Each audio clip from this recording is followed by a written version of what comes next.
एक चुड़ैल जो बदले की आग में जल रही है, वह एक शैतान की पूजा करती है और उस शैतान को वह नवविवाहित दुल्हनों का खून पिलाती है।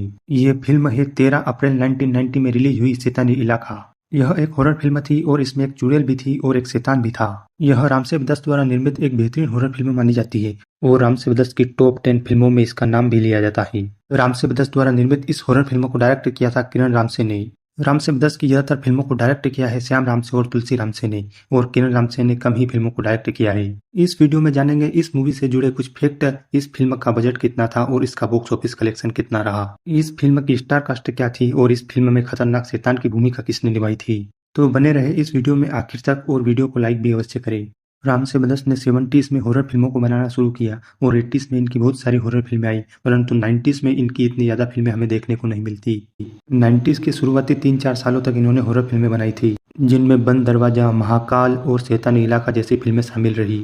और 1990 में ही शैतानी इलाका और बंद दरवाजा दोनों फिल्में रिलीज हुई थी। शैतानी इलाका की स्टार कास्ट में दीपक पराशर, श्रीपदा, नीलम मेहरा, सुरेंद्र पाल, शमसुद्दीन, सतीश शाह और रंजीत जैसे कलाकारों ने इस फिल्म में काम किया था। इस फिल्म में एक खतरनाक चुड़ैल थी सलाका, जिसकी भूमिका निभाई थी नीलम मेहरा ने।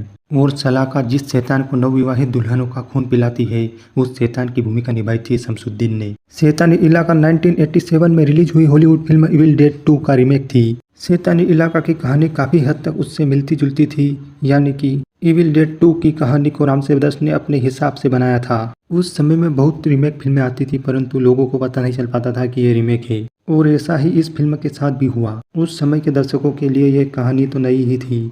इस फिल्म में दीपक पराशर और श्रीपदा दोनों ने एक साथ पहली बार काम किया था। 5.1 की इस मूवी की IMDb रेटिंग थी। यह फिल्म 2 घंटे 8 मिनट की थी, जिसमें 4 गाने थे। इस मूवी में संगीत दिया था बप्पी लहिरी ने।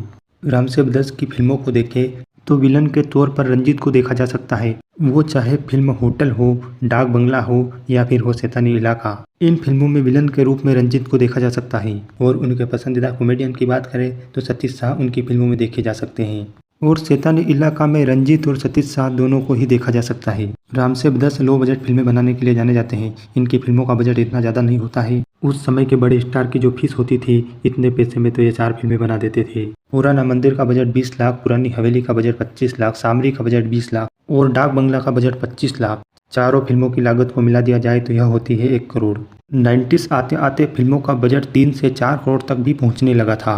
और 1990 की सबसे महंगी फिल्म थी अजूबा। इस फिल्म को बनाने में लगे थे 8 करोड़ और यह उस समय की सबसे महंगी फिल्म थी। और 1990 में ही जब शैतानी इलाका बनकर तैयार हुई तो इस फिल्म की लागत थी 48 लाख। 48 लाख के बजट से बनी इस फिल्म ने बॉक्स ऑफिस पर 60 लाख का कलेक्शन किया था और यह फिल्म सेमी हिट रही थी। और यह साल 1990 की 46वीं सबसे ज़्यादा कलेक्शन करने वाली फिल्म थी। 1990 में रिलीज हुई अजूबा 3.5 करोड़ के कलेक्शन के बाद भी फ्लॉप रही और शैतानी इलाका के 60 लाख के कलेक्शन के बाद भी रामसेव दस को नुकसान नहीं झेलना पड़ा।